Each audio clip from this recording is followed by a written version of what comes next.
Ok, bonjour à tous. Nous voici pour notre deuxième livre de cette trilogie du roi Salomon, le livre de l'Ecclésiaste. Et donc, je rappelle un petit peu, donc le titre de, de ce chapitre, c'est L'Ecclésiaste et la déesse perdue. Alors, je vous rappelle qu'on est dans cette trilogie qui a commencé avec le livre des Proverbes et qui va se terminer avec le Cantique des Cantiques. Et je vous rappelle que dans le livre des Proverbes, on avait découvert le roi encore lorsqu'il était encore imbibé de sagesse, qui avait choisi d'enseigner à l'héritier du trône, son fils, donc les leçons qui étaient nécessaires pour que justement il puisse régner sur le royaume d'Israël d'une façon juste, d'une façon sage. Et bien entendu, la clé de ce règne juste et sage était son habilité à former une relation intime avec la dame sagesse. Et on a donc étudié cette sagesse, cette dame sagesse. On a vu qu'elle était identifiée dans le texte des Proverbes au Dieu d'Israël et qu'elle avait également les traits de la déesse égyptienne Ma'at, et que le but de toute cette série d'identifications était justement de montrer une possibilité de relation avec Dieu qui soit beaucoup plus profonde que juste la relation père-fils, mais que ce soit une relation qui a l'intimité d'une relation conjugale, d'une relation entre un époux et une épouse, que Dieu finalement est, euh, avait le désir de se connecter à nous de cette façon aussi intime que la déesse Ma'at entre le roi Pharaon ou l'époux et l'épouse. Et donc l'Ecclésiaste, c'est-à-dire le roi Salomon, introduit dans le livre de Proverbes la possibilité de cette relation intime avec le Dieu d'Israël, lorsqu'il dépeint le Dieu d'Israël sous les traits féminins d'une part, la dame sagesse et d'autre part, la déesse Ma'at. Alors maintenant, on arrive dans un livre beaucoup plus sombre, et il s'agit là du livre où le roi maintenant qu'on avait trouvé dans le livre des Proverbes en train d'enseigner son fils, ce roi à présent a atteint la fin, est à la fin de sa vie, son royaume est en ruine, il a échoué en quelque sorte, et on va voir finalement que cet échec est directement lié à son inhabilité à soutenir cette relation avec la Dame Sagesse. Donc, j'introduis un petit peu, donc, on va l'étudier, le début du livre de l'Ecclésiaste. On voit déjà trois choses. Lorsqu'on entre dans le livre de l'Ecclésiaste, il y a trois échecs qui émergent tout de suite. Premièrement, il y a l'échec, bien sûr, du roi. On voit un roi, une figure très solitaire. Le livre de l'Ecclésiaste nous livre un roi il n'a aucun entourage. Il n'y a pas de conseiller, il n'y a pas d'enfant, il n'y a pas de femme à ses côtés. Il est seul. Et c'est quelqu'un qui est obsédé d'ailleurs par son succès, par ses propres... il est entraîné dans euh, un tourbillon de construction. C'est quelqu'un au chapitre 2 lorsqu'on le voit, qui est en pleine action et en pleine ébullition pour construire le royaume, mais on sent derrière toute cette ébullition, tout ce mouvement, un vide. C'est un roi seul. Et lorsqu'on continue dans le livre de l'Ecclésiaste, on se rend compte que le royaume aussi, également, est en ruine. Et c'est un royaume qui est euh, euh, caractérisé par l'injustice, l'oppression. Et finalement, on voit, on cherche à travers le livre de l'Ecclésiaste, il n'y a aucune référence à la Dame Sagesse, comme le livre des Proverbes était imbibé de références à la femme, à la Dame Sagesse. À présent, rien, juste cet homme seul en proie à une masculinité toxique, dans une énergie frénétique de construction, qui essaye justement d'accomplissement. Il essaye de s'accomplir personnellement, mais il y a ici aucun intérêt chez ce roi pour protéger son peuple, libérer son peuple. C'est tout centré sur lui. Donc aucune femme. Et d'ailleurs, il y a un moment dans le livre de l'Ecclésiaste qui est souvent mal compris, mais qui fait référence à cette absence de la Dame Sagesse. Je cite Ecclésiaste 7, 23, 28, ce passage très connu. J'ai examiné tout cela avec sagesse, dit l'Ecclésiaste. Je pensais pouvoir le comprendre, mais cela m'échappe. Donc il y a ici, on voit ici que la sagesse lui échappe.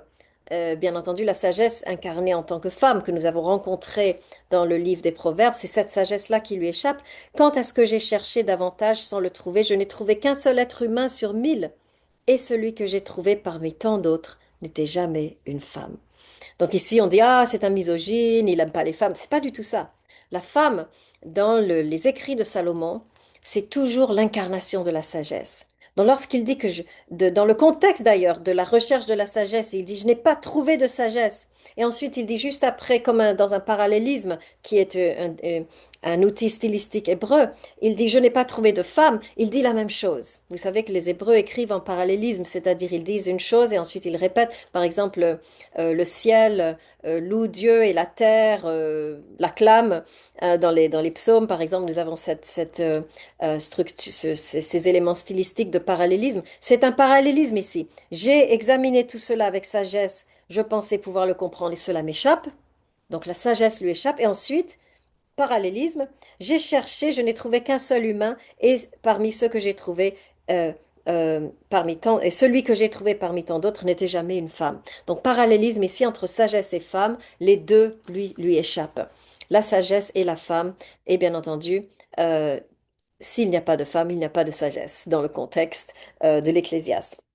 Donc c'est là où nous nous trouvons lorsque nous entrons dans ce livre, ce roi solitaire, ce royaume en ruine, cette sagesse qui lui échappe. Et évidemment, et on va voir finalement dans le livre de l'Ecclésiaste que elle lui échappe, mais il continue à la rechercher. Tout le livre de l'Ecclésiaste est une quête pour retrouver ce paradis perdu, euh, c'est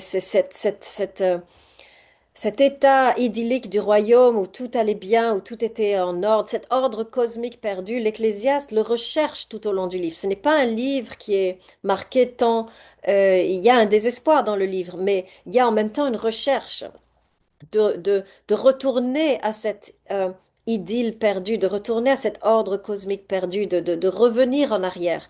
Et il y a cette recherche, et finalement nous allons voir, malgré tous les hauts et les bas du livre, nous allons voir que l'Ecclésiaste finalement va toucher de nouveau à cette sagesse. Alors ça, on ne le sait pas, on dit toujours, ah, c'est un livre qui est très sombre, qui se termine mal. Non, l'Ecclésiaste, dans ce livre, nous allons le voir, va éventuellement retrouver sa déesse va retrouver sa dame sagesse, va la toucher à nouveau.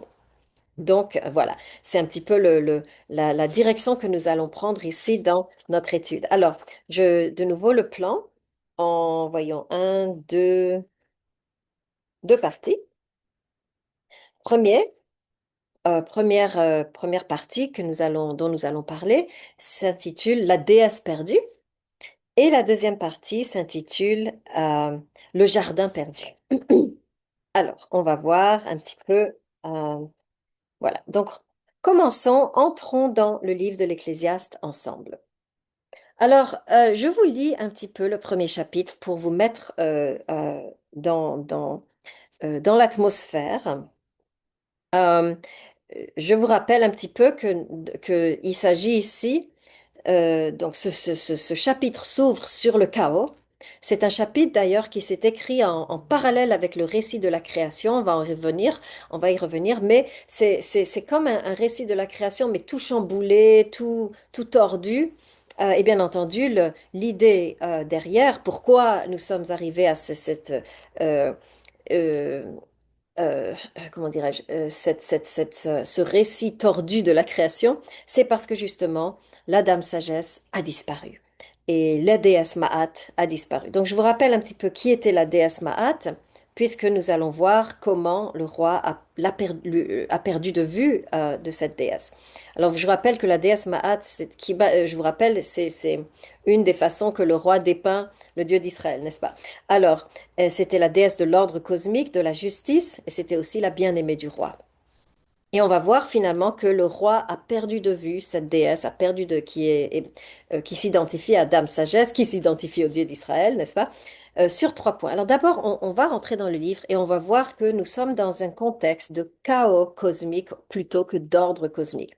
Et je veux que vous fassiez attention au langage qui est utilisé dans cette section, qui va faire écho au récit de la création. Alors je lis.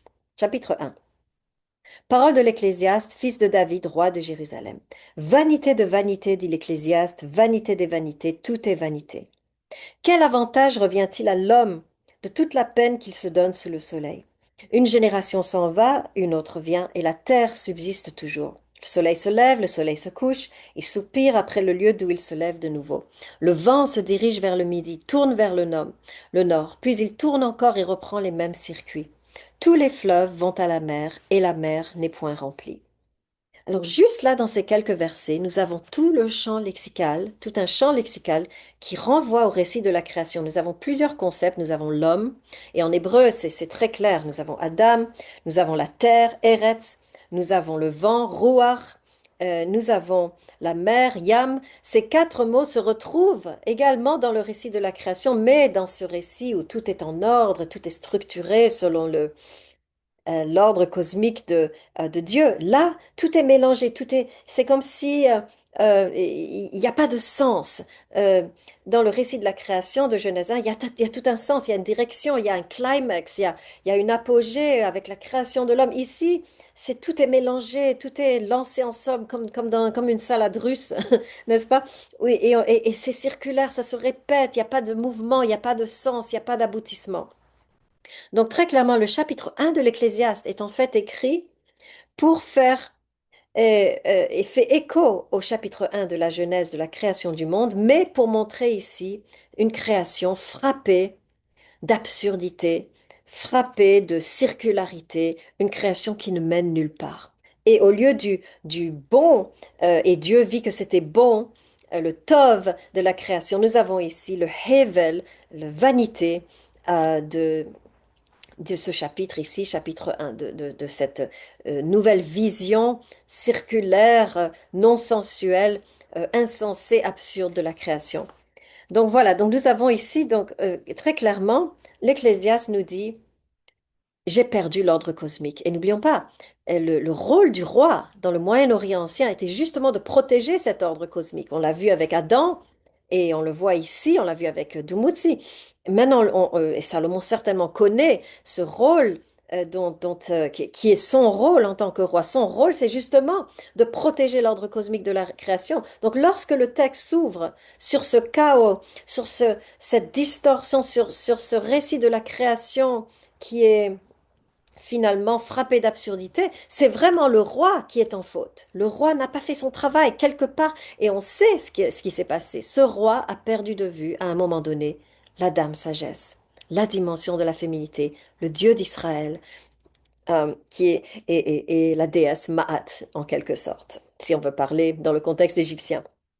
Car n'oublions pas, les livres de l'Ecclésiaste, je suis convaincue, sont écrits pour une double audience. Ils sont écrits pour les Israélites, mais aussi pour les Égyptiens. N'oublions pas que Salomon avait une double citoyenneté. Il était citoyen d'Égypte et aussi citoyen d'Israël. Quand tu maries la fille du Pharaon, tu deviens citoyen d'Égypte. Donc, lorsqu'il dépeint le Dieu d'Israël, c'est encore une idée qui vient de me venir, lorsqu'il dépeint le Dieu d'Israël sous les traits de la déesse Ma'at, et c'est un enseignement, c'est finalement pour dire aux Égyptiens, cette déesse Maat que vous adorez, c'est le Dieu d'Israël. Vous voyez? Donc, c'est une façon finalement d'atteindre ces deux audiences. Bon, revenons à l'Ecclésiaste. Donc, nous avons donc cette ouverture sur le chaos cosmique qui est la faute justement du roi.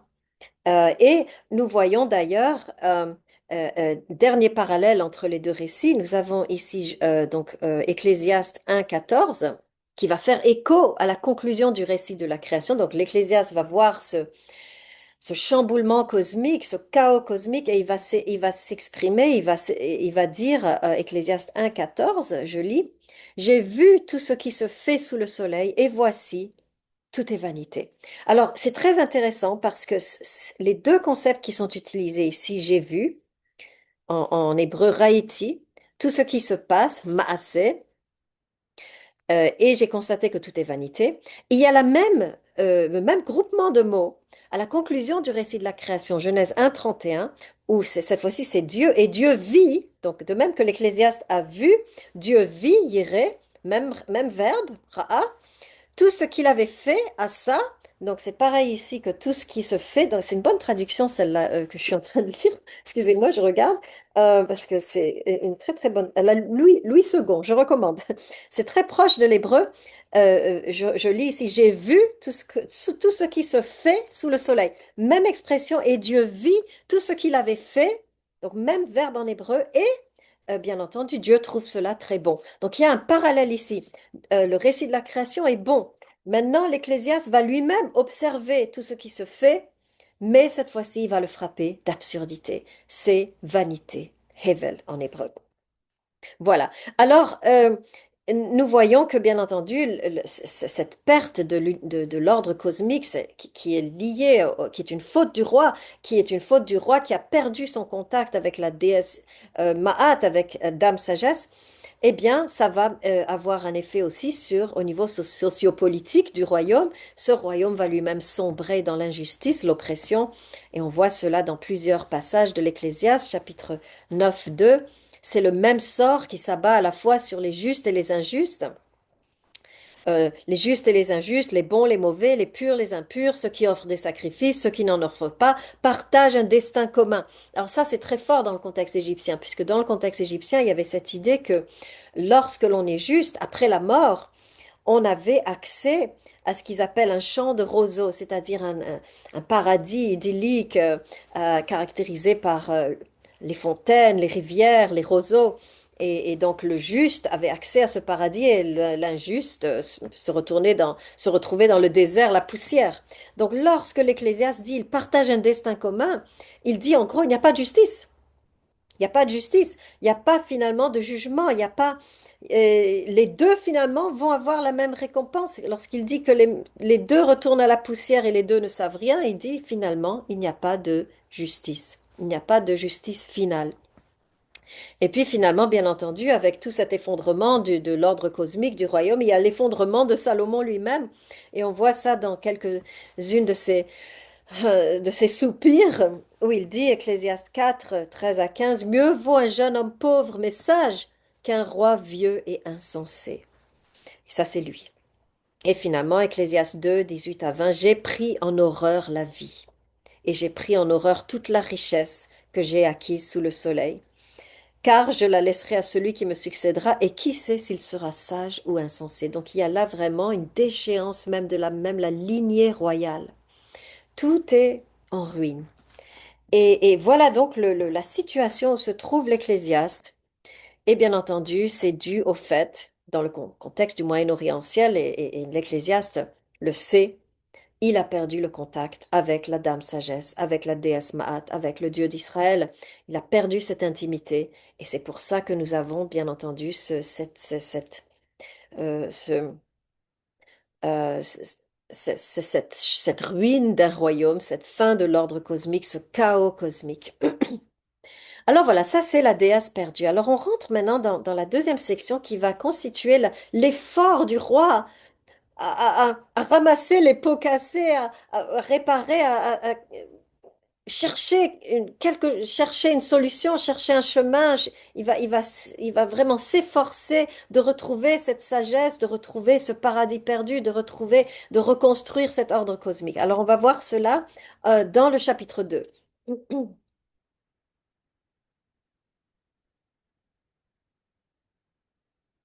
Alors le chapitre 2 est caractérisé par vraiment une énergie frénétique, une activité frénétique qui témoigne toujours, quand on voit quelqu'un dans cet état d'activité frénétique, il y a toujours un vide. Cela cache toujours un vide. Et c'est exactement le cas de Salomon. Il y a ce vide métaphysique, spirituel, qui a donné lieu à ce chaos cosmique.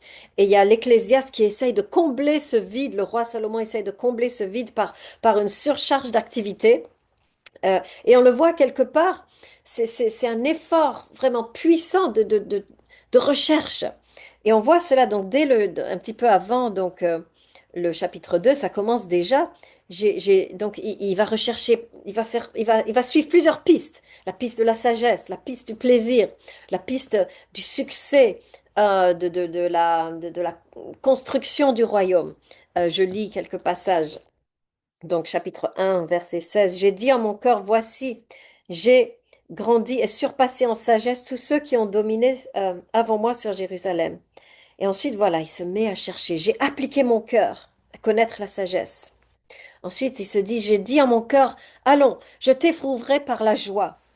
Et puis finalement, tout ça, ça se termine dans l'absurdité. Alors il se dit, OK, je résolus en mon cœur de livrer ma chair au vin, tandis que mon cœur me conduirait avec sagesse.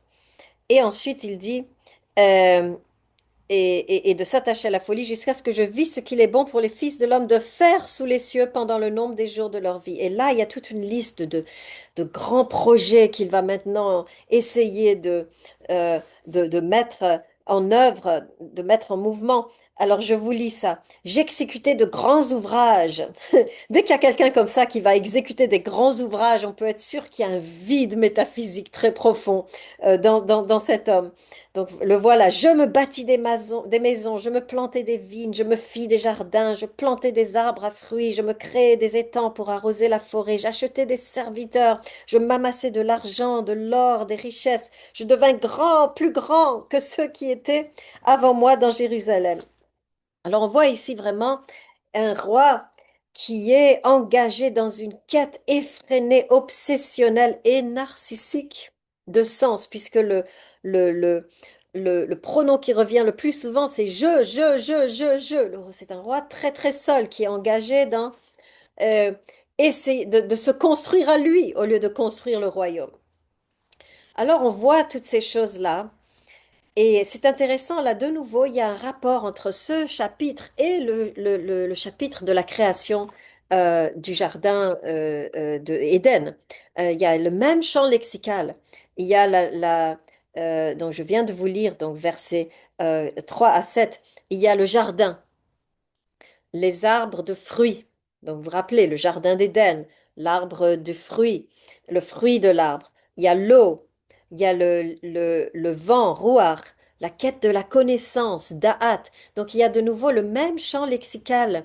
Donc, il y a les mêmes euh, éléments ici qu'on avait dans le jardin d'Éden, mais cette fois-ci, il y a une différence. Il y a deux différences. Il y a une allusion au Jardin d'Éden. Donc, ce que ça nous dit ici, c'est que toute cette activité frénétique du roi est une démarche, un effort de retrouver cet Éden perdu, de retrouver son chemin vers ce paradis perdu. Mais il y a deux différences. Premièrement, ici, c'est Salomon qui, par ses propres efforts, va essayer de reconstruire cet Éden perdu.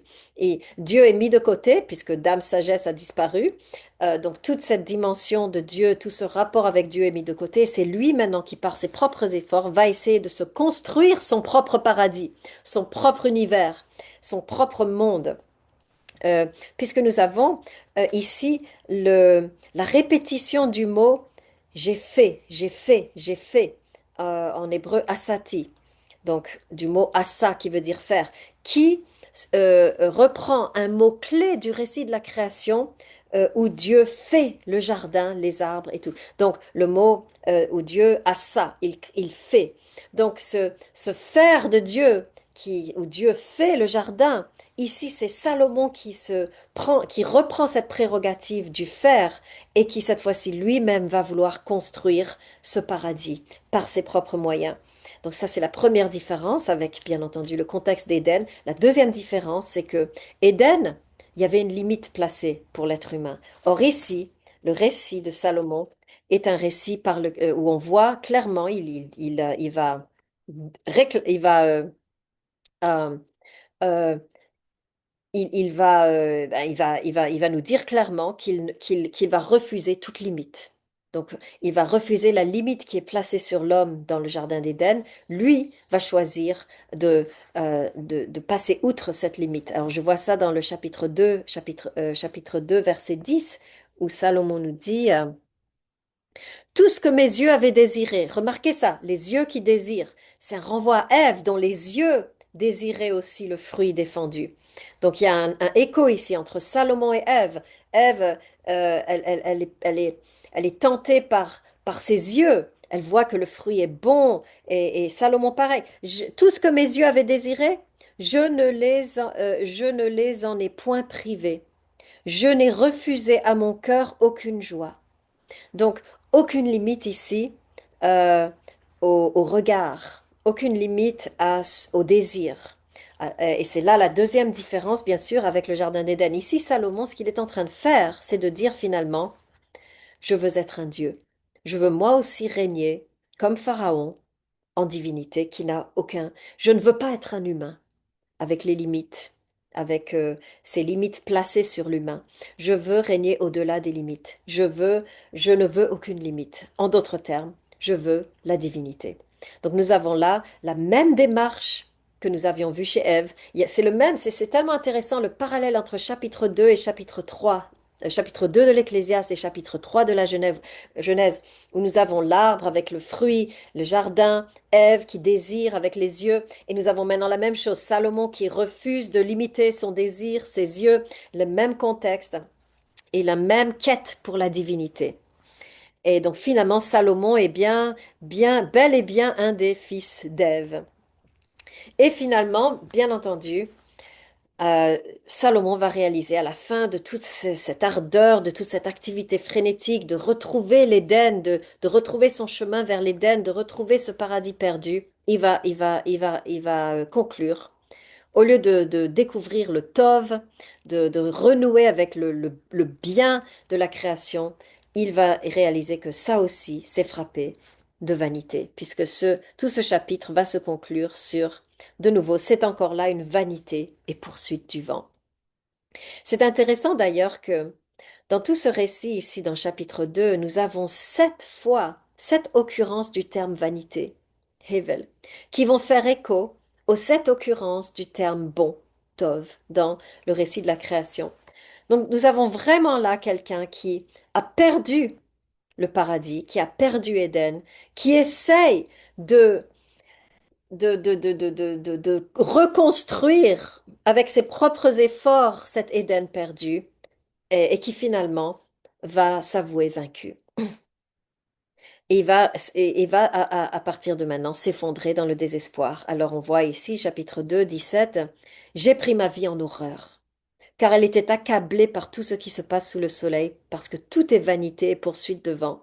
De même, j'ai pris en horreur toute la richesse que j'acquérais sous le soleil, et ainsi j'en suis venu à considérer avec désespoir tous les gains que j'avais réalisés sous le soleil. Tous ces jours, ses pensées sont chagrin et douleur, et même la nuit, son esprit ne trouve pas de répit. Voilà, donc ça c'est la conclusion. Alors voilà, il se rend compte finalement que c'est l'échec total. Il ne peut pas par lui-même retrouver l'Éden, reconstruire l'Éden. Et c'est à ce moment-là qu'une révélation va le frapper. Alors c'est très intéressant la façon dont le chapitre 2, tout d'un coup, il y aura un rebondissement, un tournant brutal. Et Salomon va avoir une vision, une révélation.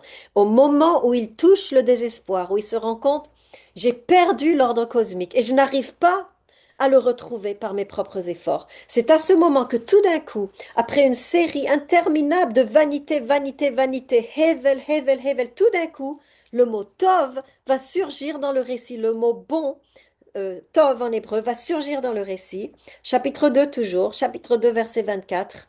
Je vous lis. Tout d'un coup, donc je lis ma traduction puisque c'est plus proche de l'hébreu. Il n'y a rien de bon, Tov, pour l'homme, à part manger, boire, jouir son âme, faire jouir son âme du bien-être au milieu du travail. Et j'ai vu que cela aussi vient de la main de Dieu. Alors c'est un verset très riche.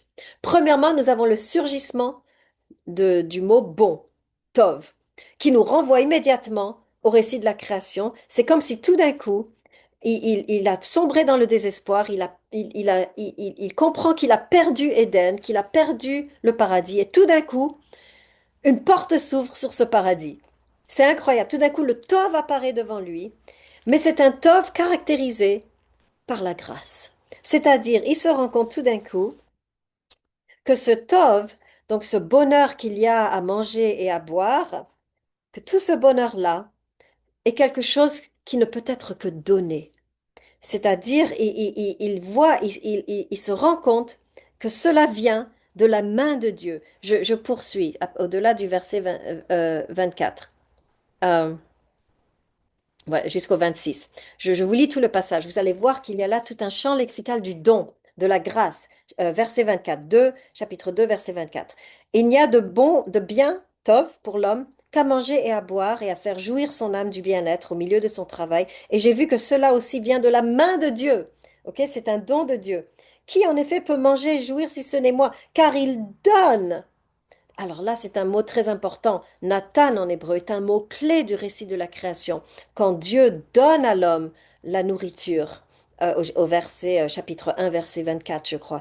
Et c'est un mot clé que la création est marquée par le don et la créature est marquée par la réceptivité au don. La créature, c'est celle qui est dépendante du don de Dieu, de la grâce de Dieu pour sa vie, pour son bonheur, pour tous les bienfaits, pour sa survie, pour sa destinée. Tout ça, c'est un don de Dieu. Donc, tout d'un coup, ici, au chapitre 2, 24 à 26, nous avons champ lexical du don de la main de Dieu. À ce moment-là, c'est une épiphanie. Le roi Salomon se rencontre. Tout ce que j'ai essayé de construire par mes propres mains, tout ce que j'ai essayé d'acquérir, ce paradis perdu que j'ai essayé de récupérer par mes propres efforts, j'ai cherché le succès, le bonheur, la paix, j'ai cherché l'amour, j'ai cherché mon destin. J'ai pas pu trouver en m'efforçant moi-même de le construire, puisque ces choses-là, ils se rendent compte finalement, le destin, l'amour, le bonheur, le travail, la, la- la vocation, tout cela ne peut être que donné, tout cela ne peut venir que de la main de Dieu. C'est là la vision profonde que va avoir Salomon à ce moment-là. Tout ce que nous pouvons désirer. Il y a une leçon tellement profonde ici. En tant qu'être humain, dans cette civilisation, bien entendu, où nous sommes appelés à être proactifs, à chercher, à se battre, à lutter, on pense toujours, on s'imagine que la destinée, le travail, l'amour, la richesse, tout cela, c'est quelque chose que nous devons faire advenir. Ce que nous rappelle ce récit, c'est que finalement, rien de ces choses-là ne peuvent être construites entièrement par nous. Il y a toujours un élément de grâce. L'amour viendra vers nous, le travail viendra vers nous, le succès, la destinée, toutes ces choses-là sont un don de Dieu. On ne peut pas euh, s'efforcer de le construire nous-mêmes. Et c'est cela ici que finalement le roi Salomon va se rendre compte. Mais il va se rendre compte surtout que on ne peut recevoir que lorsqu'on admet enfin ses limites. C'est pour ça que Salomon tout d'un coup a eu cette vision, parce qu'il a reconnu son échec. Et quelque part, nous aussi devons reconnaître, retourner à notre état de créature. Il faut se réaligner avec notre état de créature nous sommes limités, nous sommes impuissants sur bien des niveaux. Reconnaître cela, c'est déjà s'ouvrir à la possibilité de la grâce du don. Et c'est exactement cela que Salomon va découvrir par hasard, puisqu'il a touché le désespoir. Et c'est à ce moment-là, tout d'un coup, que s'ouvre une porte de nouveau sur le paradis perdu. Alors, c'est intéressant que cette vision d'Éden qu'il vient d'avoir ici dans les versets 24 à 26, il va la voir encore et 7 autres fois. Donc ce refrain, il n'y a de bien que da da da da da. Donc le refrain qui tourne autour du tov de la création, du bon de la création, va revenir 7 fois. Bien entendu, tout au long d'un récit très mouvementé, très tourmenté. Salomon va pas en rester là, il va retomber, replonger dans le désespoir. Plusieurs fois, il va replonger dans la masculinité toxique, dans l'activité frénétique. Mais 7 fois, il aura cette ouverture sur le tov de la création, sur le don de Dieu. Et puis 7 fois, il va replonger dans le désespoir. Et 7 fois, il va refaire surface. Le texte de l'Ecclésiaste est vraiment un texte qui est ombre et lumière. Il y a beaucoup d'ombre, mais il y a des percées de lumière. Et 7 fois, nous verrons le tov de la création ressurgir dans ce récit. Alors, je vous cite les versets. Donc, la première fois, c'est ici. La deuxième fois, c'est au chapitre 3, 13, où je cite, il n'y a rien de bien pour l'homme que d'être heureux et faire le bien pendant sa vie. Ok, donc, même idée.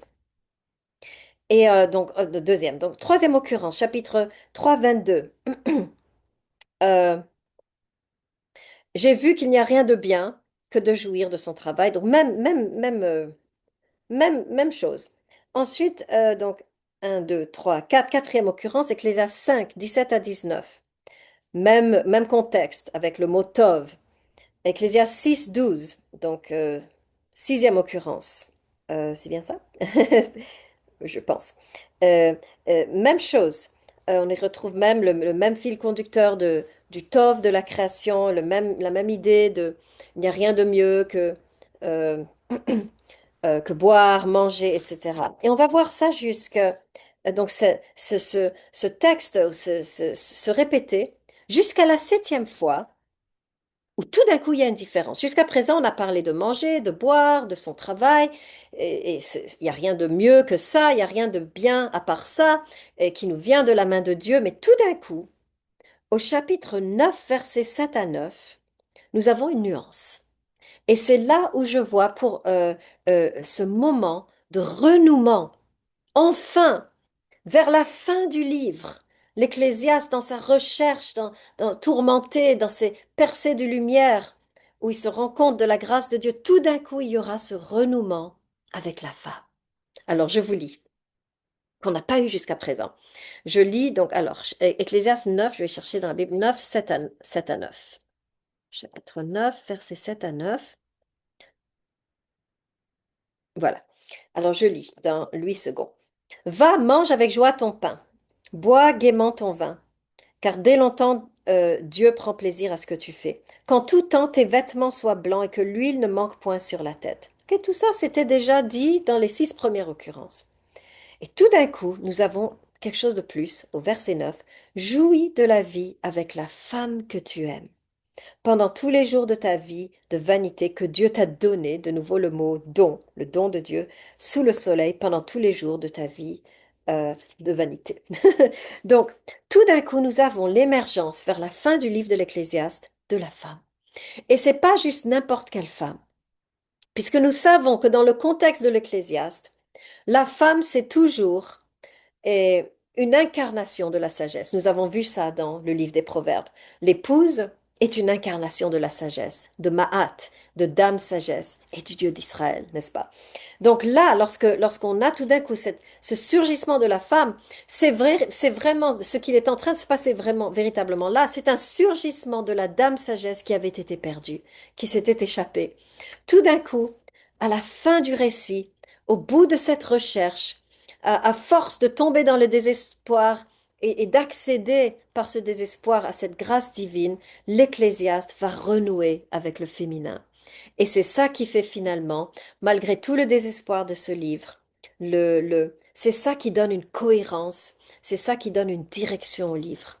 Le livre débute sur la fin du royaume d'Israël, hein, la fin de l'ordre cosmique, la ruine d'un royaume, la ruine d'un homme qui aucune référence féminine, qui a perdu son rapport avec la femme, avec la dimension féminine, avec Dame Sagesse. Et vers la fin, nous voyons à travers une recherche, à travers cette recherche angoissée de l'ordre, de la joie, du paradis perdu, finalement l'Ecclésiaste va non pas trouver par ses propres forces, mais il va lui être donné de se réconcilier avec cette dimension. Mais il fallait pour cela, bien sûr, qu'il abandonne cette activité frénétique. Il fallait qu'il se resitue dans la limitation de la créature, dans le don de Dieu. Et c'est à ce moment-là que la sagesse va revenir vers lui par elle-même. Il l'a cherché tout le long, par ses propres efforts. C'est au moment où il abandonne, où il se reconnecte avec son humanité, où il reconnaît ses limites, que tout d'un coup, la sagesse lui revient. Alors voilà, une très très belle histoire, très beau récit sur finalement, de nouveau, c'est cette importance que nous avons vue tout le long du livre, cette importance de maintenir ce rapport avec la dimension féminine et bien entendu cet approfondissement de cette dimension euh, à, euh, à Dieu, puisque finalement, la femme, dans tous les récits de l'Ecclésiaste, c'est un des visages de Dieu. Et le renouement avec la femme, c'est finalement un renouement avec Dieu. C'est très profond finalement que si l'homme veut se renouer à Dieu, ça passe aussi par son renouement avec la femme, les femmes de sa vie. Comment tu traites les femmes de ta vie en tant qu'homme, c'est finalement, ça témoigne de la qualité du rapport avec Dieu, puisque Dieu s'incarne dans les traits du féminin, selon bien entendu le livre, les écrits de Salomon. Alors voilà. Donc, la prochaine fois, nous allons euh, rencontrer la Dame Sagesse à nouveau dans toute sa splendeur. Elle va retrouver sa place dans la cour, mais cette fois-ci, non pas pour enseigner à l'héritier du roi, mais pour enseigner aux filles de Jérusalem, puisqu'elles sont bien entendu, déjà en tant que femmes des incarnations de la sagesse, mais ça ne suffit pas. Il faut aussi qu'elles apprennent à aimer. Si elles vont pouvoir exercer une influence sur leurs hommes, elles doivent apprendre la sagesse de l'amour. Et donc, je vous attends pour cela dans notre premier chapitre. Bonne journée à tous.